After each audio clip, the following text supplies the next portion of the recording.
Hello, this is Joseph Bronson coming to you from the beautiful mountains of Oregon, and I want to talk to you today about economic self-defense. You know, we talk about self-defense all the time. You hear me talking about environmental self-defense a lot. You hear me talking about diet and health a lot, as well as our Kung Fu and our martial arts training. And self-defense to me is something that should really encompass everything. And of course, on a personal level, I'm very concerned with economic self-defense. I'm sure you are too. You know, do you make enough at the end of the month to pay all the bills and have a little extra? Economic self-defense. If you're a little bit behind, then it means somebody's kind of punching you in the face, right? You ever felt like that with your bills? Well, I'm talking about economic self-defense in the terms of a community, a little bit larger perspective, but it connects to you very, very closely. And I've got a couple things I want to actually read to you here really quickly. This is from Cornell University, their cooperative extension. And it says, you may have heard the phrase that if you help your neighbor, this will come back to you in spades or tenfold or something of that nature. As cliche as this may sound, when it comes to the impact your spending can make within your community, this is true. Buying local can and does help boost the economy. And to be more specific, it boosts the local economy. Often in difficult economic times, people may wonder what they can do to make a difference. Well, if you keep your dollars close to home, then you will make a difference in what is happening close to your home. And later on in the article, it says that $1 kept inside your community, at local shops, and they shop locally also, getting everybody to shop locally, really supporting your farmers markets, those type of things. Well, it says here that $1 actually multiplies in its value to the community 2.5 to 8 times as it increasing the economic activity closer to home. Wow. That $1. So if you spend $100 in your local community, that's going to end up being equal to $250 to $800 as far as the value of it goes to your community. That's a huge impact. And of course, I'd like to see my community be stronger. So all of my students out there, and wherever you're at, please make sure you're buying local. Go to your local farmer's market. It does take a little dinky extra step out of your way sometimes. It's not much. In our town, it's at the Grange Hall, which is out on Old Sheridan Highway. It's just right on the edge of town. It's as easy to get to as if you were, in the middle of town on 3rd Street and you're going down to Lowe's, all right? Or if you were at Lowe's and you're going to go to the other end to Wilco. It's so easy to get to. You just got to get used to it. It's a different spot, so you got to work on that. So anyway, I've got a few things that I want to say here real quick about this on this article. Buy local, support yourself. You're really taking care of yourself. This isn't about just boosting your community. If you boost your community, of course, it boosts you. You are taking care of yourself this way. Supporting community groups. Nonprofit organizations receive 250% more support from small local businesses than they do from the big corporations.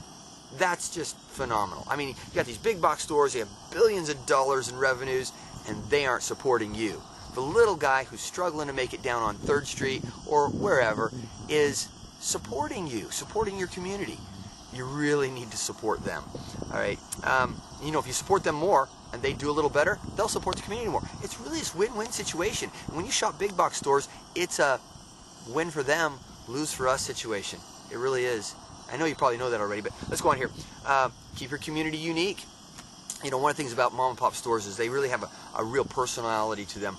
There's a personality in each store that's unique to that community, unique to that area. Oftentimes they're buying things from local artisans and reselling them to people that are vacationing and such. Oh, one second. My tea's getting ready to overflow here, maybe. One second. Let me stir my tea here. Hold on. Okay, so just getting on that subject there a little bit. You support the mom and pop store, and you have that uniqueness. It keeps your space unique.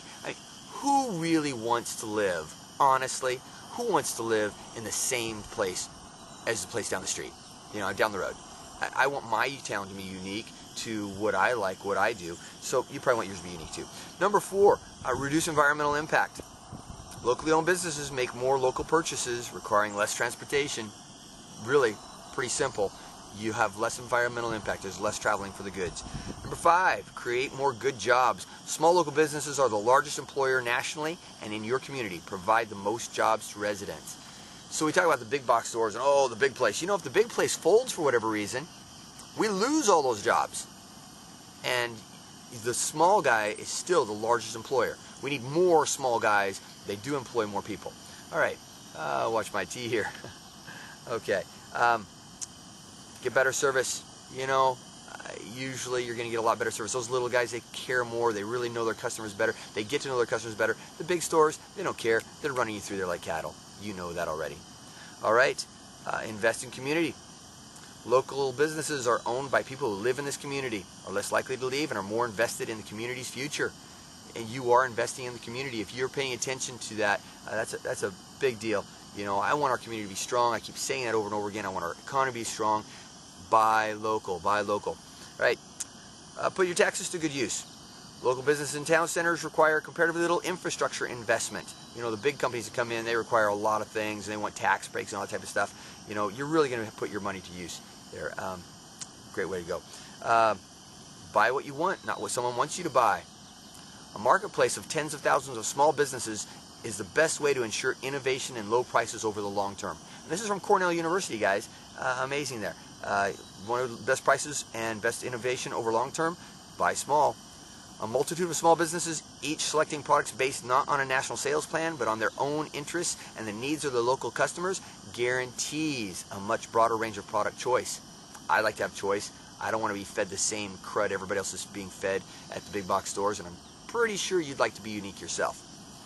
All right, number 10, last one. Encourage local prosperity. A growing body of economic research shows that in an increasingly homogenized world, entrepreneurs and skilled workers are more likely to invest and settle in communities to preserve their one-of-a-kind businesses and distinctive character. We preserve our businesses, our distinctive character. We preserve 3rd Street in our town, or whatever the small downtown area is in your town, and help it to expand as good, strong, small businesses. There you go. So think local first, buy local when you can. That means being a local. And I'd like to reference one more thing here real quick before my tea boils over, and that is a Time Magazine article.